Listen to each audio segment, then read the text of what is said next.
Good morning. You are welcome to Grammar Gossip class, and this is Mukesh Karan with you. Now let us join and enjoy the class. तो आइए पिछले class में दिए गए प्रश्नों की जांच कर लेते हैं। पिछले क्लास में मैंने फाइनाइट और नॉन फाइनाइट वर्ब को फाइंड आउट करने के लिए दिया था, जिसमें पहला प्रश्न था हैव पिटी अपॉन अस। ये फाइनाइट वर्ब है,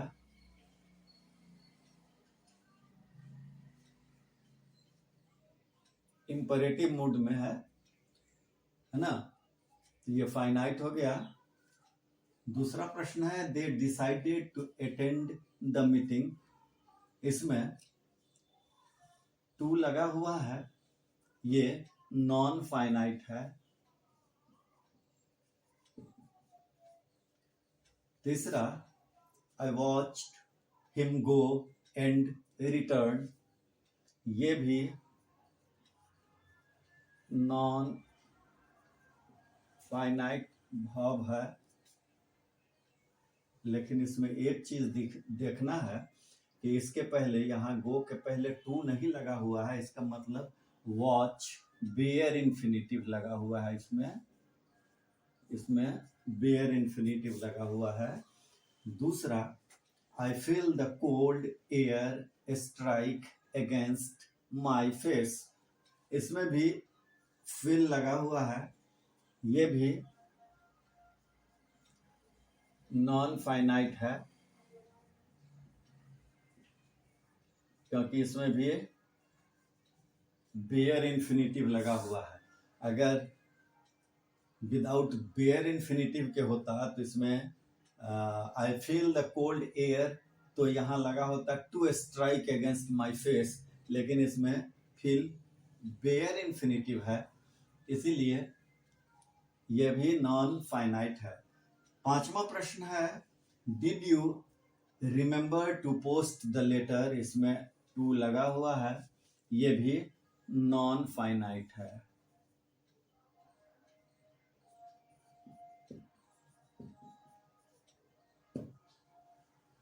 तो ध्यान आप रखेंगे। और अगर जीरंड और पार्टिसिपल को एक बार समझ लेते हैं, जैसा कि मैंने आपको पहले बताया कि gerund verb plus noun combined है और पार्टिसिपल वर्ब और एडजेक्टिव कंबाइंड है। एक वर्ड से हम इसको समझ लेते हैं। ले लेते हैं एक word running.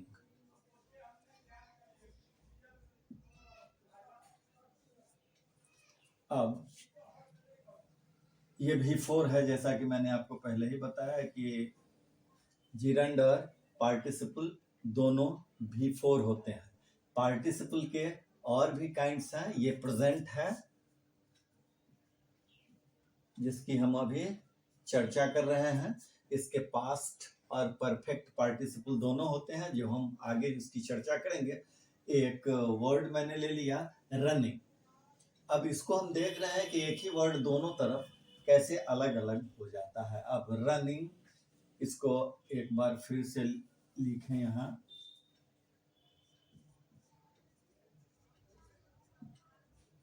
Running is an exercise. इसी रनिंग वर्ड का इस्तेमाल हम इस साइड भी कर लेते हैं।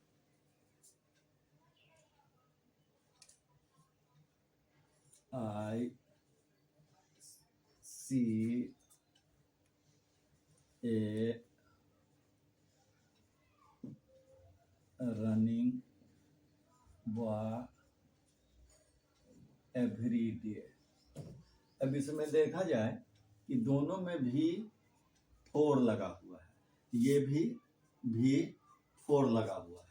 अब इसमें समझना ये है कि दोनों V4 तो है, लेकिन कौन पार्टिसिपल हो जाएगा और कौन जीरंड। तो मैंने आपको बताया कि वर्ब और नाउन, वर्बल नाउन जो जीरंड है वो सब्जेक्ट की तरह नाउन के रूप में जब काम करता है तो वो जीरंड हो जाता है, और जब ये एडजेक्टिव की तरह वर्ब एडजेक्टिव की तरह काम करता है तो वो पार्टिसिपल हो जाता है। दोनों में थोड़ा सा डिफरेंस ये है समझने में कि यहाँ running is an exercise, running यानी दौड़ना एक व्यायाम है। I see a running boy every day. अब यहाँ देखा जाए ये नाउन की तरह काम कर रहा है, सेंटेंस का सब्जेक्ट है, और यहाँ देखा जाए यही रनिंग यहाँ ये नाउन है बॉय और ये एडजेक्टिव के रूप में यहाँ काम कर रहा है ना। तो यहाँ ये पार्टिसिपल का रूप हो जाएगा और ये हो जाएगा जीरंड। अब थोड़ा सा एक चीज और ध्यान दे लें कि पार्टिसिपल जो होगा स्पेशली प्रेजेंट में वो थोड़ा सा मोशन दर्शाएगा, ये ध्यान देना है। I C A running boy, मैं देखता हूं वो दौड़ते हुए लड़के को प्रतिदिन। अब जब मैं उसको देखता हूं तो वो दौड़ रहा होता है, इसका मतलब है कि यहाँ मोशन दर्शाता है, बस एक थोड़ा सा यही अंतर है।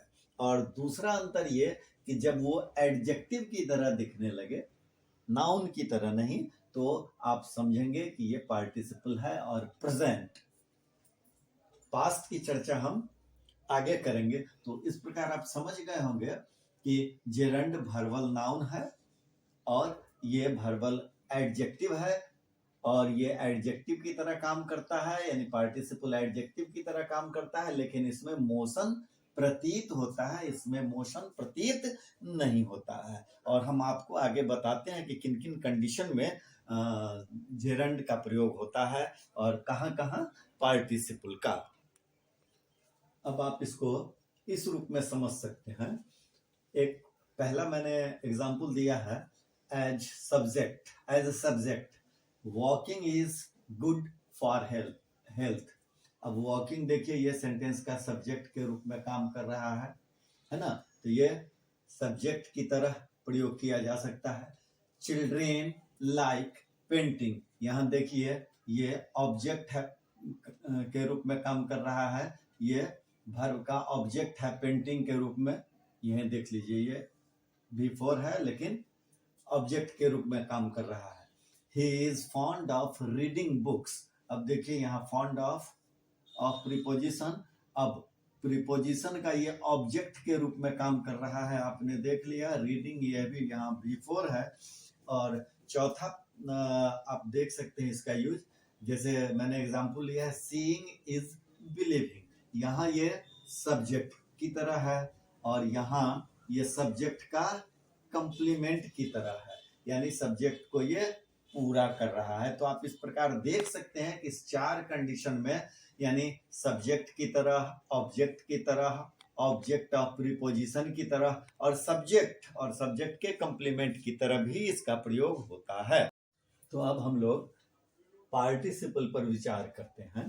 पार्टिसिपल के लिए जैसा कि मैंने बताया कि बिफोर ये भी होता है, और इसमें प्रेजेंट पार्टिसिपल में थोड़ा सा ध्यान रखना होगा कि जो भी सेंटेंस होंगे इसमें मोशन जरूर प्रतीत होगा। मैक्सिमम वाक्यों में आपको मोशन दिखेगा और वो इस कंडीशन में आपको प्रतीत होगा, जैसे पीपल वर्शिप राइजिंग सन।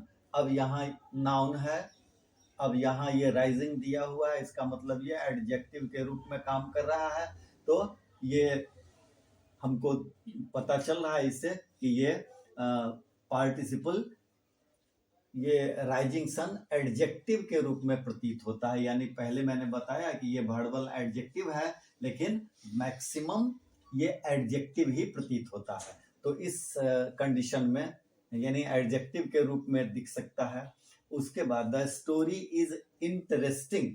अब इसमें हम लोग देख रहे हैं कि इज यानी इस वर्ब का ये कंप्लीमेंट के रूप में काम कर रहा है ना, तो ये कंप्लीमेंट ऑफ वर्ब के कंडीशन में भी हमको मिल सकता है। तीसरा जगह मैंने देखा, आई हियर्ड हिम शाउटिंग। अब देखिए यहाँ ये एडवर्ब की तरह हमको मिल सकता है। अब ध्यान रखना है कि कुछ केसों में ये तो है वर्बल एडजेक्टिव, लेकिन कुछ जगह ये एडवर्ब की तरह प्रतीत होता पता चलेगा, लेकिन ये पार्टिसिपल ही होगा, प्रेजेंट पार्टिसिपल। तो यहाँ देखा जाए कि ये आई हियर्ड हिम शाउटिंग एडवर्ब की तरह प्रतीत हो रहा है। दूसरा चौथा है ये कि ये कंटिन्यूअस टेंस फॉर्म करता है, बनाता है, जैसे ही इज और वाज सिंगिंग। अब ऐसे कंडीशन में ये आपका पार्टिसिपल होगा, जैसा कि मैंने आपको पहले भी बताया कि ये आपको मोशन दर्शाएगा, चाहे जहां कहीं भी हो। आप इसमें भी देख सकते हैं कि ही इज सिंगिंग। अब यहाँ भी आपने देखा आई हियर्ड हिम शाउटिंग, मैंने देखा चिल्ला रहा था। The story is interesting. अब इसमें देख लीजिए कॉम्प्लीमेंट ऑफ द वर्ब है, लेकिन एडजेक्टिव की तरह काम कर रहा है। इसमें आपने देखा कि एडजेक्टिव की तरह काम कर रहा है। और एक और कंडीशन में आपको प्राप्त ये सेंटेंस दिखेगा, the book lying on the table. ये एडजेक्टिव फ्रेज की तरह आपको दिख सकता है। जैसे the book lying on the table, वो किताब जो टेबल पर पड़ा हुआ है, लेटा हुआ है। ये फ्रेज है इज माइन। तो एडजेक्टिव फ्रेज की तरह, यानी लेटा हुआ जो किताब टेबल पे लेटी हुई है किताब, वो किताब मेरी है। तो ये एडजेक्टिव की तरह दिख रहा है। इस प्रकार आप समझ गए होंगे कि पार्टिसिपल मोशन दर्शाता है, एडजेक्टिव की तरह प्रतीत होगा, और कहीं कहीं यानी कुछ केस में ये एडवर्ब की तरह भी दिखेगा, जैसे मैंने आपको बताया आई हियर्ड हिम शाउटिंग। अब हम लोग आगे चर्चा करते हैं। अब आपको ध्यान देना है कि यहाँ मैंने कुछ वर्ब्स लिखे हैं, जैसे enjoy, dislike, suggested, stop, don't mind, missed, suggested, finished, etcetera. ऐसे वर्ब के बाद निश्चित रूप से जेरंट ही आते हैं। इस बात का आप ध्यान रखेंगे। और मुझे विश्वास है कि आपने इसको समझा होगा। और अब वक्त है आज के 5 सवाल का।